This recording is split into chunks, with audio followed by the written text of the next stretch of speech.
I am David Licauco.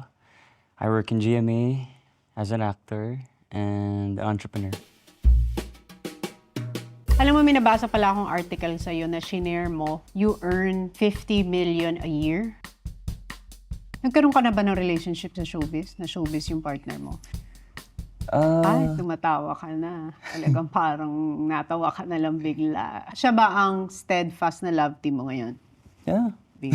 Pero iba yung ngiti mo, ha? Talagang natatawa ka na lang, ha? Masabi ako dito eh. Paano nga yun? Pareho kayong single. Paano nyo hinahandle yung lahat? Inaasar kayo, tas lahat gusto kayo magkatuluyan.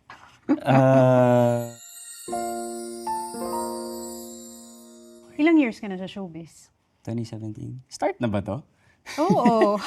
Ito na yung interview? Ay! Okay. Galing Alam ko lang. 2017.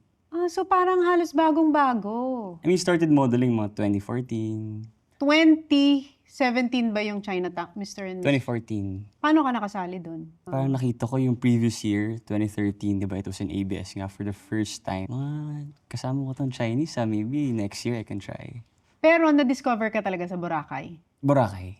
Oo, kasi uso before yung Lay Boracay. Nag-party-party lang, tapos may nag-approach lang sa akin na parang talent scout. Asked me if I wanted to be a model. Sabi ko sa mom ko, tinext ko siya, sabi ko, Ma, may nag-invite sa akin maging model.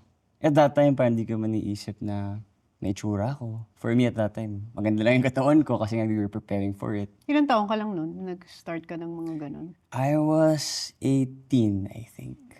Batang-bata pa. Parang, technically, parang halos totoy pa yun. Pag 18, 17, no? Oo. Pero yung bata ka, ang pangarap mo ba mag-artista? Hindi. Hindi talaga. Ang dream mo was? Was to become a basketball player professionally. Pero never pumasok sa isip ko na pwede akong maging actor. Until 2017 nga. Kinuha na ako ng GMA. So, nag-ABS for a while, pero doon talaga nagtuloy-tuloy sa GMA. Yeah. Pinaka-regular show ko talaga was Mulawin versus Ravenna. Yeah, but at that time, I didn't like acting pa eh. Hindi mo pa gusto? Hindi pa. Dahil? Hindi ko pa alam kung ano yung ginagawa ko actually. So, parang naglalaro lang ganun. Naglalaro lang. Tapos kumikita ng pera. Kumikita ng pera. Tapos may fame. Oo, ganun. A little bit of fame na parang, Enjoy. Oo, ganun. Ah. Until such time na na-realize mo na, pwede pala itong maging trabaho. No, this is something na pwede kong seryosohin. Yeah, exactly. Yung craft. Yeah. Hindi lang siya all glitz and glamour. Yeah. It's hard work. Yung pagiging aktor. Yeah. So, sineryoso mo siya after Mulawin? Siguro nagustuhan ko siya noong mga 2021. Yung show ko na Heartful Cafe. Parang doon ko na-realize na parang, ay, wow, saya pala mag-acting. Diba, Day 2, Yeah. hindi ko makuha. Nung nakuha mo naman talaga. Pero hirap, di ba? Diba? Parang talagang... Gusto ko nang kainin ng lupa. Pero natawa ako, pinapanood ko yun. Shit. Tapos yung trailer. Yung pa yung trailer. Yung mukha ko pa. Ang dami na mo pwedeng ipakita. Hintay yung mukha ko dun. Sabi ko, bakit naman ganyan? Hindi kasi sino pang gumayan? Catherine, si Alex. Oo. Gumaganon siya. Ang pangit na mukha mo dun sa trailer. Ang ganda ng acting ni Piolo nung... And I deserve an explanation. I deserve an explanation. Tapos pag-cut sa'yo, sabi ko, alam mo, hindi ko na rin alam. Tapos naalala mo, yung sa Starting Over, tsaka yung Written in Our Stars, lagi mo kasama si Mikey. Mikey, Yes. Yeah, imagine, di ba? Magiging asawa pala Yeah. ni Alex. Okay na ako din. Barkada kasi ni PJ, si Mikey. Tinawagan ako ni Mikey, live ASAP. Kaharap ko si Catherine. Crush ka raw nito. Kaya kung gusto mo ako makita, puntahan mo ako dito. Pumunta si Mikey. Uy, natatawa ako kasi, Oo. di ba madalas kang pumunta sa dressing room? Mm. Si PJ naman, pag naging close mo, talagang sobrang sweet niyan as a friend. Lagi yung pumupunta sa dressing room ko. Pero may mga days, pag-asap, tinatamad ako makipagtsikahan. Tapos parang kumatok ka. Tapos si Alex ka-dressing room ko. Tapos sabi ko, sino yan? Si PJ. Tapos nagtago ako dun yung sa dressing room na parang curtain. Sabihin niyo, nagbibihis ako. Kasi alam ko na yung mga ngulit ka, mga magahay ka. Sabihin mo, nagbibihis ako. Tapos pumasok ka, tapos nakikinig ako. Tapos ang hinanap mo si Alex. Tapos, Yun na, si Mikey. Oo, tapos parang kinukwento mo si Mikey, Yeah, ganyan-ganyan. Tapos paglabas ko, sabi ni Alex, minsan rin kasi feeling ka eh. Hindi ikaw hinana. Hindi Ako. Yung pagka-feeling ka, nagtatago ka pa. Ako ang hinahanap ni PJ. Kalain mo yun, no? Sila din na nagkatuluyan. Aha. So parang in a way pala, si PJ, pivotal role pala siya in my life. Yeah. Aside from the I Love You, Piolo, Kay Catherine. our movie. Paano nung starting, nag-method ka ba? Hindi naman. Hindi naman kailangan. Nandun mo si Inang. Oo, pero ang naalala Dahil ko sa lang takot sa'yo. natin. Pero alam mo, naalala ko lang sa'yo, nung nagsushoot tayo, mga busit ako sa'yo mga for 1 month. Bakit? Hindi mo naalala sinasabi mo sa akin pag dadating ako sa set? It's either laki ng panga ko, Talaga? laki na naman ng panga mo. Tapos pag, alam mo, naka-shorts ako na maiksi, papasexy ka naman. Sabi ko, Yung bully "Buwisit kita ko, nun?" binaba. Oo, ang bully mo. Sabi ko, buwisit to. Ano ba? Ito ba atake nito? Bubulihin ako hanggang sa... Gusto ba niya buwisit sa kanya yung leading lady niya? Tapos sinabi ni Inang, huy, kausapin mo ng speech. Gusto ko dyan. Seryoso, hindi ko maalala yun. Lagi mo ako inaasar. Aha. Tapos, towards the middle lang tayo parang Oo. nagkaroon ng serious conversation. Naalala mo yung kinukwento ko sa'yo, yung nag-share ako na, ganito pala yung life story ni Manny Pacquiao when he's at the peak of his career. Yung kinukwento ko sa'yo, tapos sabi ko, alam mo, Tin, shinare ko yun sa, sa mga friends ko. Tapos parang naiyak ako. Yes. Yes, naalala ko. Ba't ka naiyak? Nakarelate ka? Oo, sobra. Yung story kasi nun is when you're at the top of your career, at the peak of your career, you realize, ay, ito pala yun. Empty. Yes. Empty, yeah. Okay lang dumating yung point na yun sa'yo. At 25. I became a Christian at 25. O paano ka naging Christian ng 25? Si LA Mumar, inahound niya ako. We were taping. Anak ni Tito Connie? Yeah. So sabi ko one time, kami ni Jing, sabay kami Christian, Jericho. Pati si Echo? Sabay kami nun. Yeah. Tapos yun And then that's when I felt empty. Sabi ko, ganito pala yung feeling ng Sikat feeling mo ka, na may sa'yo lahat. may pera pero ka. may emptiness. Alam mo, may kulang. Yun yung feel ni God sa akin. At- Kaya ako naiyak. Ka? No, kasi nung 2014, pa-quit na ako, remember? Yes. After starting Alam over mo, again. dun ko na-gets na, Oo. sabi ko, kaya siguro to parang yung parang, Wala na. wala kang gana sa lahat pag yeah. nagmo-motivate. Tapos pag makikita mo ako, parang, Pa-exit na ako nun yun nga sinabi mo nung victory party. Okay, Pero umiyak din ako sa victory party, di ba? Iyakin. parang emotional ka nga. Yung ba ang nangyayari sa'yo? Oo. Hindi, pero na-realize ko, nung sinabi mo yun, kasi siguro wala ka ng ganang mag-work nung time na yun, na magkatrabaho tayo.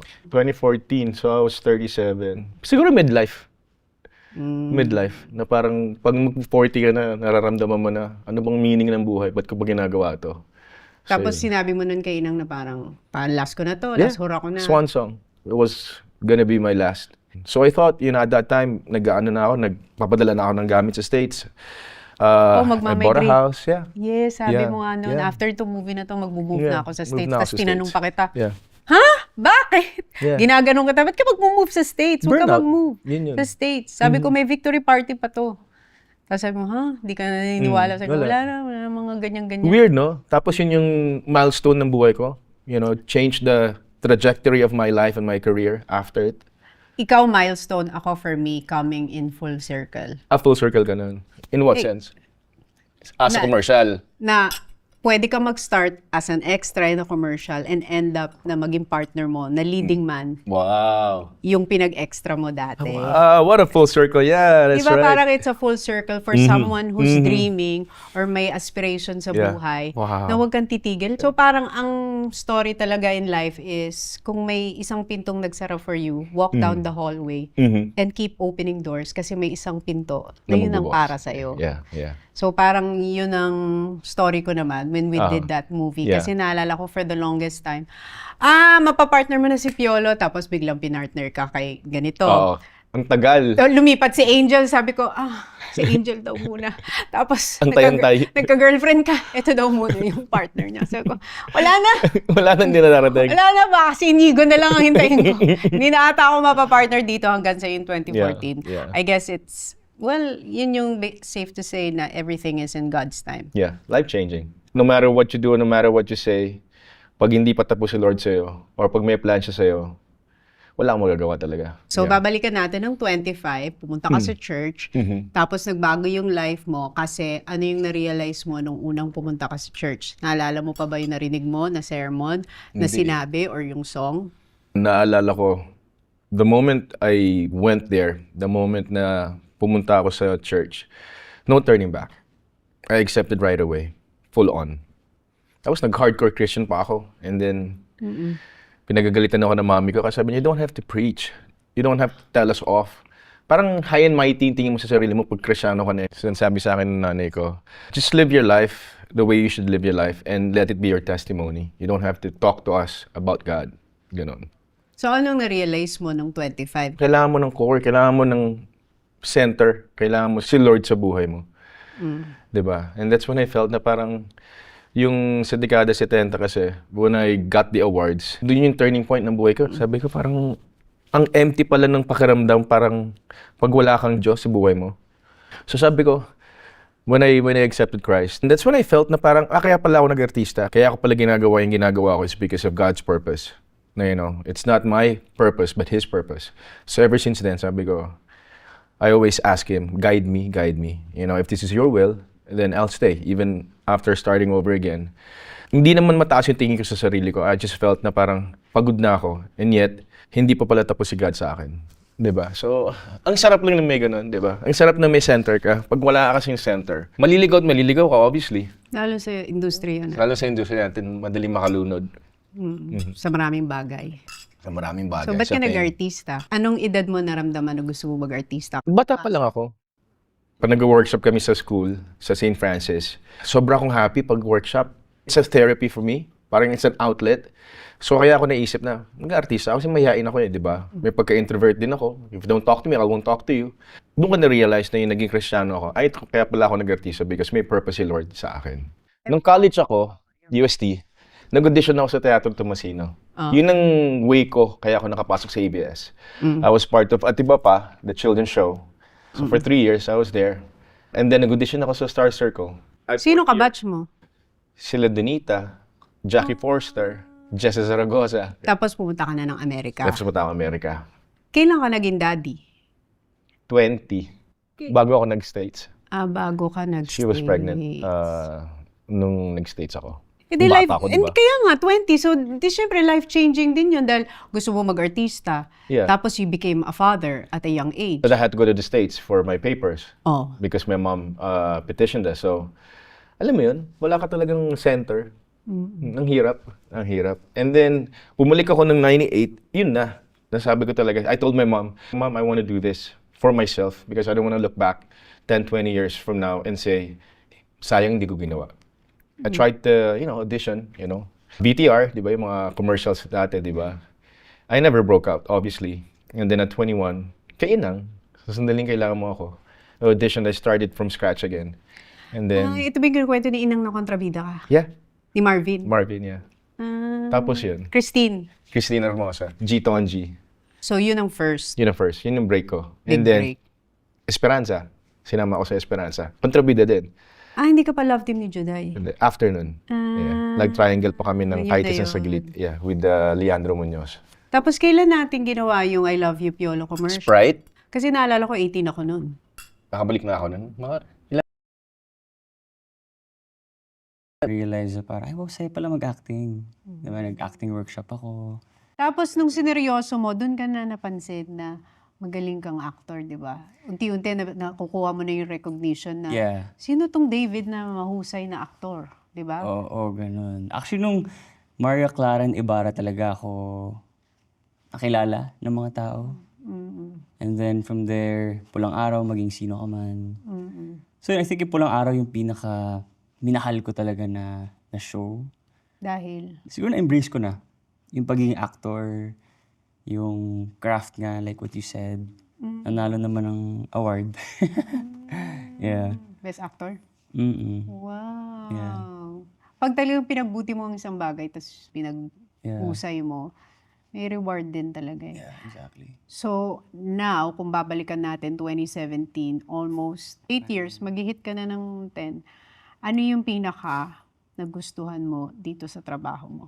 I love the craft of acting. The monetary benefits of it, the people that you meet. It's just a blessing na you get to make people happy without really trying much.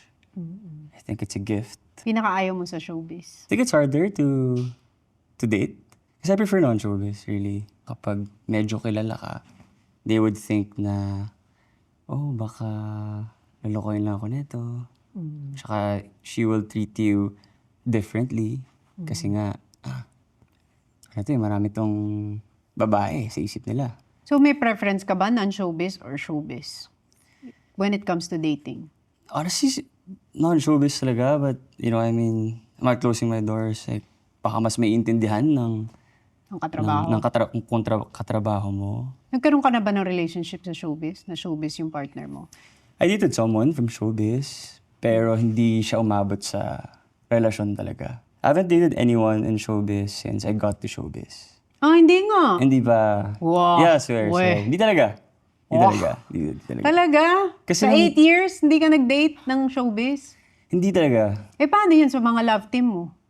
Di ba, pag kinikilig sila sa inyo, tapos they're rooting for the partnership, paano yun? Ay, tumatawa ka na. Talagang parang natawa ka na lang bigla. Oh, iba na yung tawa mo. Talagang ano mo, sabihin ng mga love team mo, hindi ka ba nagkagusto sa akin? hindi naman sa ganun. Siyempre, Barbie just, Oh. got out from a relationship. Before naman, like, I wasn't thinking about it, diba? Siya ba ang steadfast na love team mo ngayon? Yeah. Si Barbie. Pero iba yung ngiti mo, ha? Talagang natatawa ka na lang, ha? Masabi ako dito eh. Oo. Pero ikaw din, you just got out also from a relationship. Yeah, last... Eh di parehong single? yeah, single. Eh paano yun? Eh di pag single, tas lahat. Uy, kayo na lang. May pressure ba? Definitely, meron. So paano? Paano mo ina-handle yun na everyone's rooting for you? Na-experience ko yan yung love team. Kamusta pala? Nakakakilig yung may love team, tapos pareho kayong single, tapos everyone's rooting for you, tapos lahat ng gagawin nyo, kinikilig sila. Madadala ka eh, di ba? Pero nagustuhan mo siya, ganun. Siyempre, nagugustuhan mo, love team mo, single ka eh. Eh, Ilang siya? taon lang ako, 20. Magkakagustuhan talaga kayo. Pero, dahil nga with the work, with the demands of the work, tsaka ang hirap talaga pag love team magkakagustuhan, tapos ipipair sa iba, magkakagusto sa iba. Di ba may mga ganon? Yung sa'yo, ganon ba? Yung sa inyo ni Barbie? Nag-start kami 2023. So Maging love team. bagong-bago. Bago lang, oo. Bagong-bago. Yeah. Eh, paano nga yun? Pareho kayong single. Paano nyo hina-handle yung lahat? Inaasar kayo, tas lahat gusto kayo magkatuluyan. Yes, it's a bit pressuring, pero di ko naman siya iniisip as negative. Siguro for me, if it happens, it happens. Uy, ano daw yung pinost mo? Yung chill lang. Some people think na, I'm riding the, The breakup. the breakup, di ba? Tapos binabash ako ng mga tao sa comments saying na parang si David yung dahilan. So sabi ko, okay, post na ako ng picture na chill lang. Pero kasing chill lang na caption, kinakaption ko rin siya sa mga previous posts ko.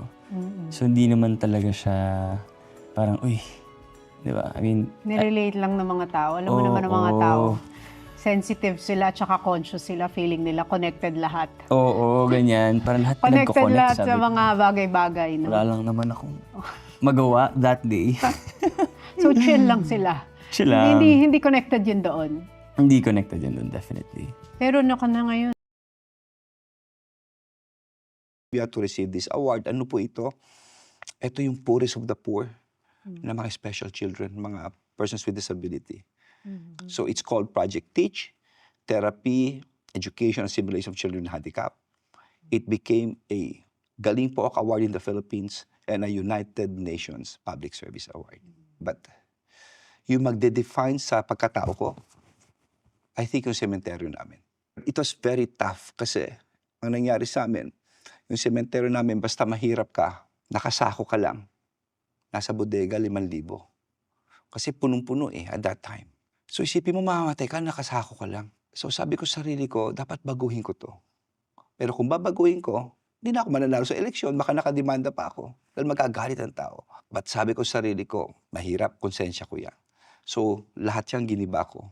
In 1 year, we had one of the columbarium, crematorium, may park kami.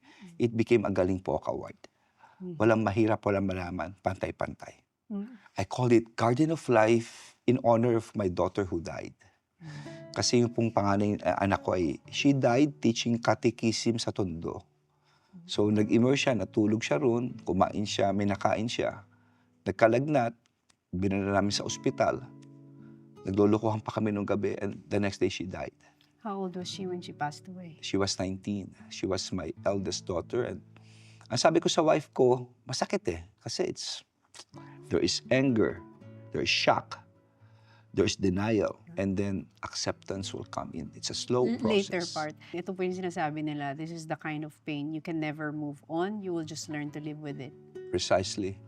Yung smile mo, hindi na kompleto kamukha dati. So, what I did, I told my family, the worst that could happen to anyone ay makalimutan ka. Diba? So, sabi ko, let's have a foundation under Shara's name. 20 years na nga pala to. Ngayon ko lang naisip 20 years. So, every year, nagbi-build kami ng mga eskwelahan, ng mga classrooms, especially for special children. In All honor over. of her. Pero paano dinil yun? Kasi that's a different kind of pain that can really paralyze you na parang, No, it really paralyzed me. The problem there is that you will question your faith. What if walang Diyos? I must be frank with you, Tony. It came to a point na sabi ko, what if mali yung sinasabi sa akin ng teacher ko na mga pare? Makikita ko ba anak ko? Ano maging itsura niya? Totoo bang merong buhay sa kabila nito? I read other religions. No? Pero may nangyari sa akin na matindi. You know, I was questioning God. I was doon sa libing. And then ang ate ko nagpunta sa akin. Hawak niya yung cellphone. Sabi niya, Benhar, bakit masaya itong ringing tone mo? So I was shocked. Sabi ko, ate, wala akong tulog ah. Galing ako ospital, maraming bisita. Inano ko. Pag ano kong ganon, nagulat ako, oo nga no. So paglibing ko ng anak ko, I went to the office ng service provider. Sabi ko, may nanluloko ba sa akin? This is my number. Namatay ang anak ko ganitong oras. Can you check? Sir, wala nanluloko sa iyo. Yun ang oras na namatay ang anak ko at yung ang oras na nilibing ko anak ko, doon lumitaw at doon nawala. Kamutik himatay yung kausap ko dahil sabi niya, we don't have ringing tones on a summer because that is a Christmas song. We don't do 5 days, we do 1 month. At never kami nagkakamali dahil iba nagbibigay ng order, iba yung nagbabato ng music. You know what's the Christmas song? ano po? I was questioning God. At ang sabi ng Christmas song, let's never forget the love we have for Jesus. And He shall guide us, let the Spirit be always in our hearts. Jose Marichan, Christmas in our hearts. The song we were singing when they were young. You know what, Tony? I came out. I told myself it could be a coincidence or what. I asked for a certification. But sabi ko, for whatever it is, I'm sorry, God, if I doubted you. There is indeed life after death, Tony. Pero di po ba, that was 20 years ago. If you look back, lahat ng pain may purpose. Nakita niyo na po ba yung purpose ng pain na yon? Bakit the family has to go through that kind of pain? It's only the start. The start of everything painful for me. The pain of losing a child. My father is incarcerated. Nakulong po siya ng halos 1 taon. Halong ano na po yan eh. Politika na yan. But he was acquitted. Sabi niya sa akin, Benhar, bahala ka na sa family. Pero hindi ko masabi sa kanya, galing ako sa ospital. Sabi sa akin ng doktor, mukhang may cancer ako. So I had cancer. And then, namatay nanay ko. COVID to, pero walang may alam kung wala pang bakuna. I took care of my mom sa hospital, sa ICU. Pumirma ako ng waiver. But she still died. So, sunod-sunod. But you know what? Sabi ko, when I was supposed to be at my weakest, I will be at my strongest. At yun, nawala ang sakit ko ngayon. Hindi na ako. I'm cancer-free. Every minute, I make sure I make the most out of this. That's the most important thing. You value life. You value whatever things you have. And all of these things shape my character of who I am today. How did pain change you? It changed me a lot. Because it could do to you 2 things. Either umiyak ka na lang, you feel sorry for yourself, etc. Ako baliktad. I tried to understand pain. At lalo ako lumakas. At lalo ko inintindi na lahat ng bagay sa mundo ay pansamantala lamang. do whatever it is that you can do with your family and with others. So that has always been me ever since. It forged my character. It changed me. Yun, nasa mature stage in your life, you're 30 years old. Yeah, I'm I think 30. pag 30 ka na, medyo mas stable na Yeah. yung mindset mo na ito ang gusto ko sa babae, ito yung hindi ko gusto Yeah. sa babae. Unlike when, Definitely. whereas when you're in your teenage years, 20s, di ba, parang Pag pogi lang, pwede na yan. maganda, ito na yan. Ngayon, medyo pag 30 ka na, medyo, tas nagkaroon ka na rin ng mga relationship na ano mo na nananavigate mo na ito ang mga qualities na gusto ko. Isa-isahin natin. Go! Siyempre, physically, maganda. Siguro chinita na, hindi masyadong chinita. Ayo! Yung Pinahirapan mo naman sila. yung mukhang Yung chinitang hindi chinita. Very specific eh. Medyo hilaw. May pagkamistisang chinita, gano'n. Ganun yung type ko. Maputi. Maputi. Mahilig siya sa maputi. Chinitang, hindi may pagka-chinitang mistisa. Yeah. Kayo na bahala mag-isip kung ano yon. Okay, ano pa yung isa? When you look at a girl, anong una mong napapansin? Eyes? Eyes. May ganun eh, no? Ikaw ba? Ako gusto ko yung profile ito. Mm. Kasi gusto ko yung parang matangos ang ilong. Kaya mo si Paul, parang hindi nag-bend yun dito. Parang after ng noo, ilong agad. Nagagapuan ako sa profile na gano'n ng lalaki. Hindi ito pag matangos yun dito. Oo, kasi parang frustration mo yun. Sabi ko, sana maganda ilong ko. So, pag sa lalaki, pag makita mo, Yun napansin mo. yun ang una ko Right, napapansin yung right. profile, lalo pag sumiview, ha? Yun, parang ang lakas ng dating sa akin pag may gano'n. Yung parang, yun lang naman sa physical. Pero dito tayo sa personality. Ano yung attractive sa'yo pagdating sa personality ng isang babae? Someone who's really nice, genuinely nice. Yung may empathy. Na ang hirap Mahirap. i-determine ngayon kung ano ba yung nice and genuinely nice. Yeah, exactly. Diba? Someone who's in touch with life. Obo, ano naman yung in touch with life? I-explain mo naman sa amin. Parang yung mga girls, David, ano ba yung in touch with life? Touch na ba namin lahat? Ano bang in touch with life? Okay, let's say sabihin natin yung hindi masyado nag-cellphone. Yung parang present. Hindi got me. Hindi Present. masyado nag-social media. Kasi when you're like that, parang mas in touch ka in life. You're more assertive, you are more relaxed. Medyo wala kang pakialam sa inisip ng mga ibang tao. So parang simplified term ko lang siguro siya. Someone who's like that. And mamahalin ako, syempre. Caring. And understands my job. Of course. Yung pinaka-importante. Understanding. Understanding. And emotionally stable. Naku, patay tayo dyan. Emotionally stable ba tayo mga babae? Parang hindi naman tayo masyadong ganun kasi may mga bisita tayo every month. May hormonal imbalance sa mga babae, so hindi natin masasabi kung emotionally stable ba tayo. Well, syempre, understanding Pero naman gets ko yung ako sinasabi sa mo, ganun, lahat naman ng lalaki gusto nila sa babae is emotionally stable. Ayaw nila nung parang ganito, tapos mamaya parang, Magulo. di ba, parang masaya ka lang kanina, ba't ngayon ang taray mo na? Yeah. Di ba? Pero, yan ang maganda sa babae. Unpredictable sila. Kaya Diba? na-challenge yung mga lalaki. Kaya ganon. na-challenge ang mga... The very thing na ayaw ng lalaki sa isang babae is the very thing that makes a woman exciting. Right. Okay. Diba? Kasi Kapag hindi mo naman gusto ng challenge, na boring. medyo madali, easy. Oo, Ganun. diba? When do you see yourself settling down? As soon as I find the right one, and kapag okay na ako sa career ko, kapag nasabi ko sa sarili ko na, okay na ako. Yung roles ko kasi, leading man eh.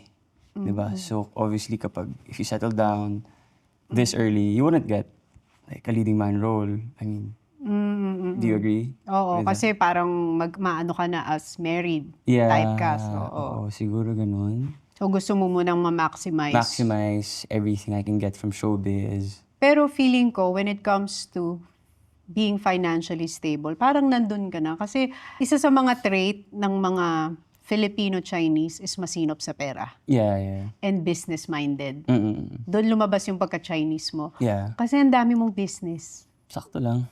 Enumerate natin ang mga business mo. Ano mga business mo? So, I have Sobra Cafe Oh. in Molito, Alabang. And Opus Mall in Quezon City. So punta kayo doon. Promote eh, no? So may cafe ka? Ano pa yung isa mong business? And then I have Kuya Korea. It's a fast food. Korean fast food. Casual fast food.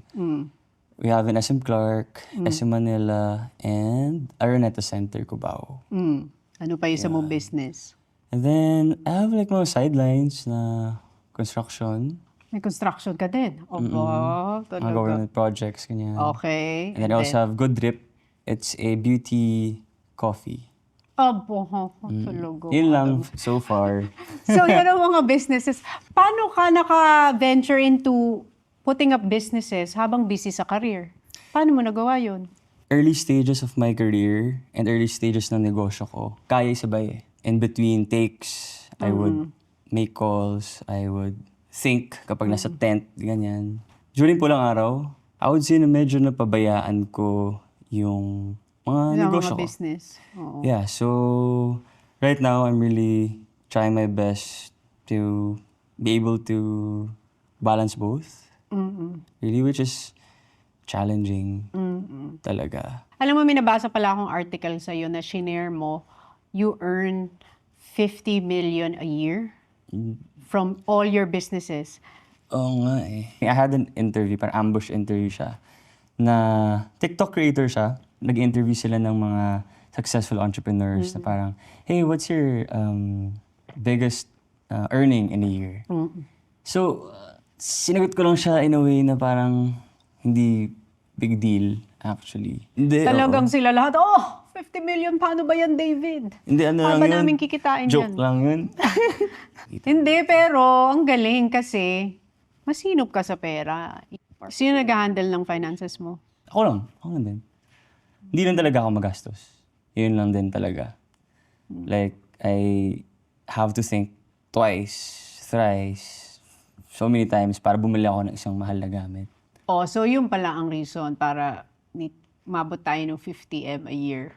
Huwag tayong magastos. Simple lang ang sagot. Tsaka sipagan, syempre. Magsipag at huwag magbibili ng kung ano-ano. Magbibili ng mga... kung ano-ano. Pero sa April 19, what is showing? Samahan ng Makasalanan. It's a movie under GMA Pictures. Yeah, so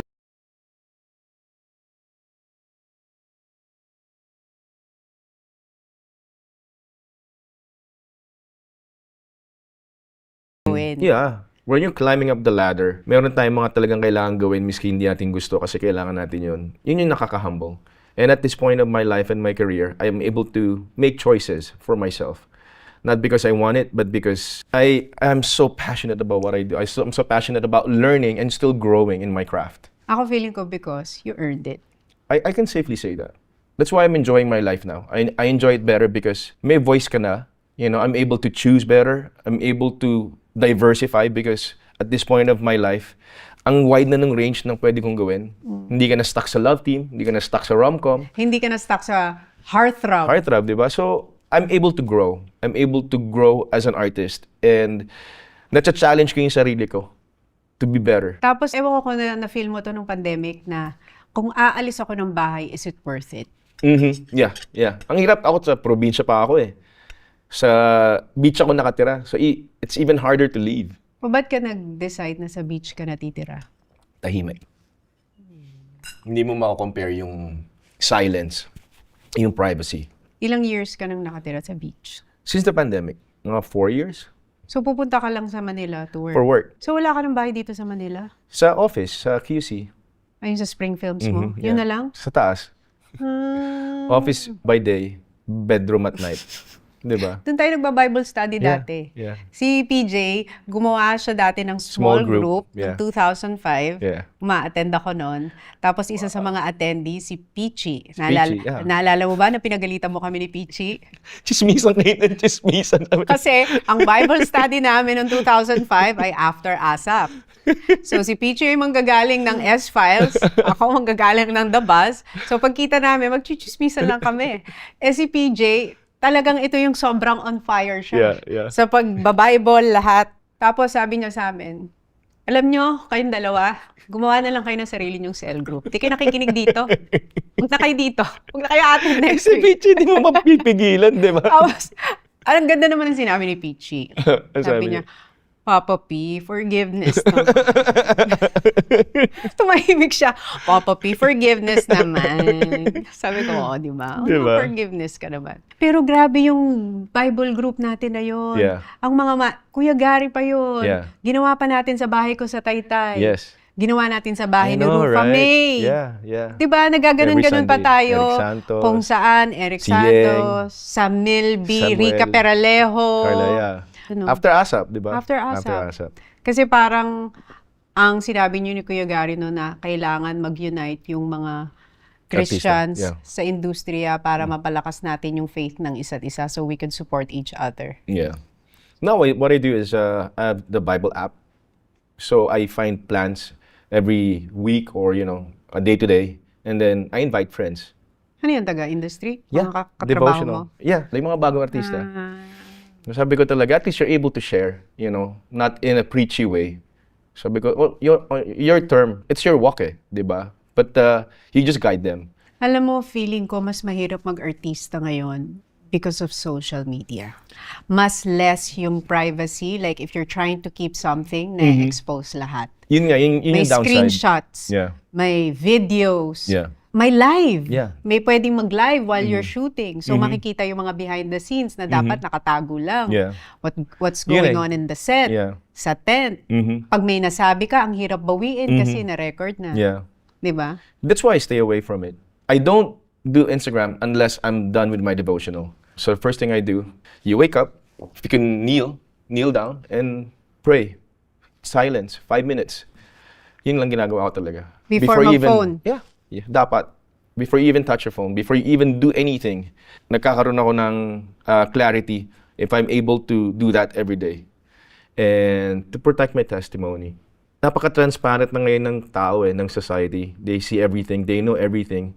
So you have to make sure that you're aware of the influence that you have and you use it in a good way. So I pray for that. I pray that I make the right decisions every day and to be properly guided, to always be humble, to be a blessing, to be a conduit of His blessings. Pag sinabi yung pangalan na Piolo Pascual, ano yung gusto mong maisip ng mga tao about you? Hard worker siguro. Hard worker. I have so much love for what I do. And nakikita naman siguro ng tao yan. Respeto sa craft mo, respeto sa paligid mo. And making sure na wala kang tinatapakan. So, nakikita ko naman yun sa set, I don't want to say they love me, but, I hope they enjoy my company. And it's one thing I can impart, being a team player, not to be all about myself. It's not about me, you're just part of a bigger picture. You're part of a bigger whole.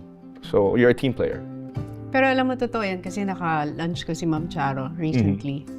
Tapos we talked about you. Tapos ang sabi niya, the thing with Piolo is, he is well-loved by the people in the industry.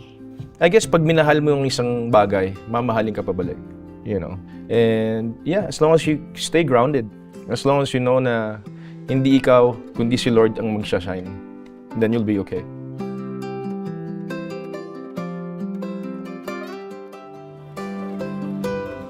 Okay, single si Piolo Pascual, kailangan tayo magkaroon ng announcement. Anong hinahanap mong quality sa isang babae? Yan ang kailangan. Christian muna. No, Kristiyano ka. lahat ng Christian moment. Ano pa daw? Family. Yung Family-oriented. Family-oriented. Siyempre dapat yung mabait. Hindi full of herself. Hindi yung me, myself, and I. Yan ang mga qualities. Pupunta ngayon tayo sa physical. Yan, ganyan. Oo. Patay ka. Ito daw ang gusto ni PJ. O, di ba? Tapos na. Ang ganda talaga ng image mo sa daddy ko. Consistent ka talaga. First time kong mag-guess sa ASAP. Yeah. After yun ng I Love You Piolo. Aha. Naalala ko, tumatawid ako sa may Starbucks ng ABS. Yung may ganon, yung may, Yeah. may pabilog. Mhm. Tapos ikaw, magpa-park ka, pababa ng basement, tumigil ka pa. Aha. Tapos binaba mo yung window mo. Tapos binati mo ko. Aww. Tapos sabi mo, uy! Di ko alam kung tinawag mo pangalan ko. Tapos sabi ng daddy ko, kita mo, naalala ka ni Piolo, ang bait niya talaga. Oh, di ba? Bait na bait sa'yo, daddy ko. Tapos sabi ko, si Piolo, hindi siya supladong actor. Tapos hindi mo ako sinagot.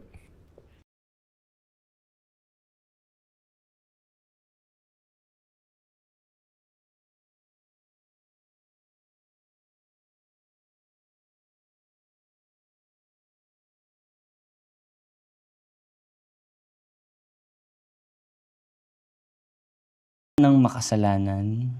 It's a movie under GMA Pictures. Yeah, so... Ano yung samahan ng makasalanan? Sino yung makasalanan? Yung mga tao sa paligid ko, sa isang city, so nandun si Sanya Lopez, si Sir Joel Torre. Napakagaling ni Sir Joel Torre, ang acting, grabe. And so many more. Basically, ako yung ano doon, pare. So babago-bago ko sila. Yung mga masasama nilang ginawa. So manood kayo. But if you look back sa 8 years mo sa showbiz, what's the biggest lesson na natutunan mo dito sa journey mo? Pakikisama. Kinailangan kong i-work on yung, let's say, communication skills, yung mindset. Introvert ka ba? Yeah, introvert. Yeah. Mahirap.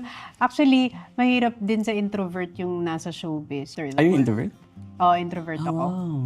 If you're an introvert, you should read the book Quiet by Quiet. Susan Cain. Binigay siya sa akin ng boss ko, si Sir Carlo Katigbak. Kasi napansin niya na medyo socially awkward din ako sa mga gatherings. Tapos sabi niya, "Are you an introvert?" Sabi ko, "Yes, opo." So he gave me that book.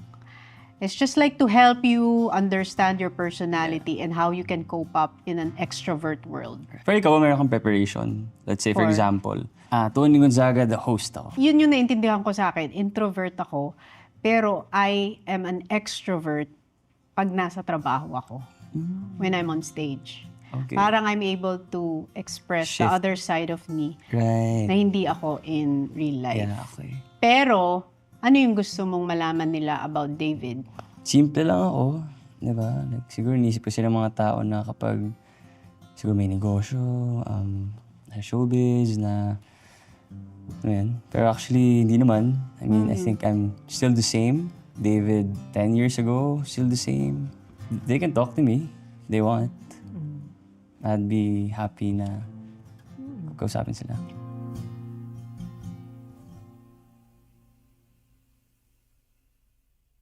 Can I just say na big fan nga pala ako ng PBB hosting mo before. Thank you. Hello Philippines, hello world. Nag-audition ka ba ng PBB? I did, actually. Hindi nga. I did, 2015. Oh. O, kamusta yung bench fashion show? Masaya, nagulat ako. Kasi syempre, doon ako nagsimula eh. Ano naman daw yung nangyari nung lumingon ka kay Catherine nung bench fashion show? Ano daw yun? Napatingin lang ako sa kanya kasi syempre, dumaan siya eh. Oh. Sinabi lang siya sa akin na nakalimutan ko. Tapos parang sabi lang niya naman, let's go. Oh, yung pala